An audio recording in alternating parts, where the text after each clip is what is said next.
இந்த பர்திமேயு என்று சொல்லப்படுகிற அந்த குருடன் இயேசு வருகிற அந்த வழியிலே நின்று அவன் இயேசுவின் மூலமாக ஒரு அற்புதத்தை, ஒரு சுகத்தை, ஒரு விடுதலையை பெற்றுக்கொண்டான். இந்த குருடன் அன்றைக்கு அந்த வழியிலே எத்தனையோ குருடர்கள் நின்றிருக்கலாம், இல்ல அவன் இருந்த இடத்துல இயேசு அநேக குருடர்களை கடந்து வந்திருக்கலாம், இல்ல அந்த இடத்திலே இவன் ஒருவன் மாத்திரம் குருடனாக இருக்கவில்லை. ஆனால் அவ்வளவு குருடர்கள் இருந்தாலும் இந்த பர்திமேயு என்று சொல்லப்படுகிற குருடன் மாத்திரம் ஆண்டவரிடத்திலே சுகத்தை பெற்றுக்கொண்டான். அவன் தனியாக அந்த சுகத்தை பெற்றுக்கொண்டதற்கான காரணம் என்னங்கிறதைத்தான் இந்த கால வேளையில் நான் உங்களுக்கு சொல்ல போகிறேன். விளங்குதா? என்ற இயேசு போயக்க இல்லாட்டி அந்த குருடர்கள் இருக்கிற இடத்துல இவன் ஒருவன் மாத்திரம் அப்படி இருந்திருக்க முடியாது. இவன் மாத்திரம் அந்த எரிகோவிலே இல்லாட்டிக்கு இயேசு போன அந்த பாதைகளிலே இவன் ஒருவனை இயேசு சந்தித்திருக்க மாட்டார். ஏராளமானவர்கள் அந்த நாட்களிலே இஸ்ரவேலிலும் எருசலேமிலும் யூதியாவிலும் இயேசு கிறிஸ்து எங்க ஊழியம் செய்தாரோ அங்கெல்லாம் நிறைய ஆட்கள் இருந்தார்கள். பலதரப்பட்ட வேத மத வசனங்கள் அதை உறுதிப்படுத்துகிறது. பல வியாதி உள்ள மனிதர்கள், நோயாளிகள், புனியாளிகள் எல்லாரும் எக்கச்சக்கமா இருந்தார்கள். அப்படியெல்லாம் இருந்தாலும் குருடர்களும் இருந்தார்கள். ஆனால் இயேசு இந்த இடத்திலே மிகவும் தெளிவாக சொல்லுகிறார், இந்த குருடனுடைய கண்கள் இயேசுவினாலே என்ன செய்யப்பட்டது? திறக்கப்பட்டது. அவனுடைய கண்கள் மாத்திரம் திறக்கப்படுவதற்கான காரணம் என்ன? அவனை மாத்திரம் ஆண்டவர் தொட்டு சொஸ்தமாக்கினதற்கான காரணம் என்னங்கிறதை இந்த கால வேளையிலே நாங்கள் வேதத்திலிருந்து தியானித்து பார்ப்போம். அது வசனம் சொல்லுகிறது. வசனம் 10:51 வாசித்தால் அதில் சொல்லப்பட்டிருக்கிறது. 10:51 மார்க்கு 10. இயேசு அவனை நோக்கி, நான் உனக்கு என்ன செய்ய வேண்டும் என்கிறாய் என்றார். அதற்கு அந்த குருடன், ஆண்டவரே, நான் பார்வை அடைய வேண்டும் என்றான். ரைட். முதலாவது, இந்த குருடன் தன்னுடைய வாழ்க்கையிலே தனக்கு ஒரு மாற்றம் ஒன்று வர வேண்டும் என்கிறதை அவன் விரும்பினான். விளங்குதா? இந்த குருடன் என்ன செய்தான்? முதலாவது விஷயம், தனக்கு தன்னுடைய வாழ்க்கையிலே தான் ஒரு மாற்றத்துக்குள்ள வர வேண்டும், தனக்கு ஒரு மாற்றம் நடக்க வேண்டும் என்கிறதை இந்த வசனத்திலிருந்து நாங்கள் பார்க்கிறோம். இயேசு அவனை நோக்கி, நான் உனக்கு என்ன செய்ய வேண்டும் என்று விரும்புகிறாய் என்று இயேசு அவனை கேட்ட பொழுது அவன் அதற்கான சரியான காரணத்தை சொல்லுகிறான். தனக்குள்ளே ஒரு மாற்றம் ஒன்று வர வேண்டும். அதாவது அதிகமாக இவன் அதிகமான நாட்கள் குருடனாக இருந்தபடியினாலே, அதிகமாக கண்டறியாதவனாகவே பழகிவிட்டபடியினாலே சில பழக்க வழக்கங்கள் எங்களை சில மாற்றத்துக்குள்ள கொண்டு வர விடாது. நான் சொல்ற விளங்குதா? நாங்கள் ஒரு பழக்க வழக்கத்தை பழகிட்டோம் என்றால் அந்த பழக்க வழக்கமே மற்ற மாற்றத்துக்குள்ள வருவதற்கு எங்களுக்கு என்னவா இருக்கும்? கொஞ்சம் கஷ்டமா இருக்கும்.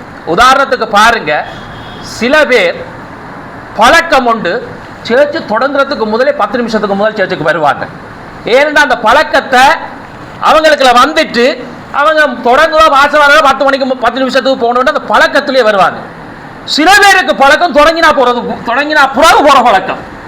எவ்வளவுதான் நீங்க சொன்னாலும் அவங்களுக்கு திருப்தி அப்பேண்டா ஒரு பாட்டு தொடங்கினா அப்புறம் இதுல வந்திருக்கும். அதாவது பழக்கம், என்ன பழக்கம் ஒன்று வந்துட்டா அந்த பழக்கத்தை இருந்து விடுபடவோ அந்த பழக்கத்திலிருந்து வெளியே வரவோ எங்களுக்கு என்ன செய்யாது? முடியாது. இப்ப இந்த குருடன் இயேசு நான் உனக்கு என்ன செய்ய வேண்டும் என்று கேட்டா யோசிச்சிருக்கலாம். இயேசு இப்படி கேட்பாருன்னு அவன் யோசிச்சிருக்கலாம். பேசாம குருடனா இருந்து தச்சலா கண்ணெல்லாம் தெரிய வந்துட்டா நான் சீமெந்து வேலைக்கு போக வேண்டி வரும், மேசட் வேலைக்கு. ஏனென்றா கண் தெரியாம இருந்தா என்ன செய்யலாம்? கண் தெரியாத பலவீனத்தை வச்சு நல்லா என்ன செய்யலாம்? நல்லா உழைக்கலாம். கண் தெரியாத மற்றவன் என்ன செய்வான்?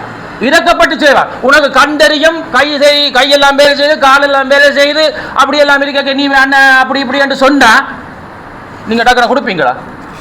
எல்லாம் நல்லா இயங்குதோ அதுக்கிடையில பிச்சு எடுத்துட்டு இருக்கிறோம். உங்களுக்கு எல்லாம் என்ன செய்யக்கூடாது? கொடுக்க கூடாதுன்றதான் மனசு சொல்லும். ஆனா இவன் யோசிக்கலாம், பேசாம இவ்வளவு காலமா இந்த தொழிலை செய்திட்டன், இந்த தொழில் எனக்கு பெரிய எக்ஸ்பீரியன்ஸான தொழில், நல்ல வருமானம் வருகிற ஒரு தொழில், இதை வச்சே பிழைப்பு நடத்தலாம் என்று அவன் நினைச்சிருக்கலாம். மற்ற குருடர்கள் அப்படித்தான் இருந்தார்கள்.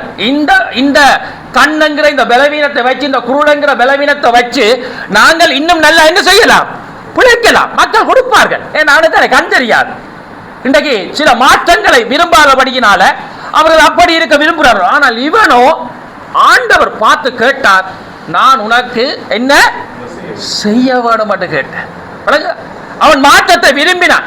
தொடர்ந்து நான் இப்படி ஒரு நிலையில வாழக்கூடாது, நான் உலகத்தை பார்க்க வேண்டும், நான் மனிதர்களை பார்க்க வேண்டும், நான் மற்ற காரியங்களை மற்றவர்களை போல செயல்பட வேண்டும் என்று அவன் மாற்றத்தை விரும்பினபடியினாலே தான் ஆண்டவரும் அவனுடைய வாழ்க்கையில் என்ன செய்தார், அற்புதத்தை செய்தார்.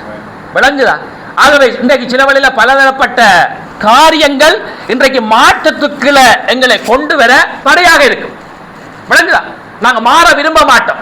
ஏன்னா அதுல நாங்க பழகிட்டோம்டா ஒரு பழக்கம், அது கடைசியா என்ன வரும், வழக்கமாக மாறும். பழக்கம் என்ன? பழக்கம் சொல்லும். பழக்கம் வரும் பூஜ்ஜியமும். பழக்கம் சரியில்லை. சில பழக்கங்கள் எங்களுக்கு வந்தா அதை அகற்றுறது கஷ்டம்.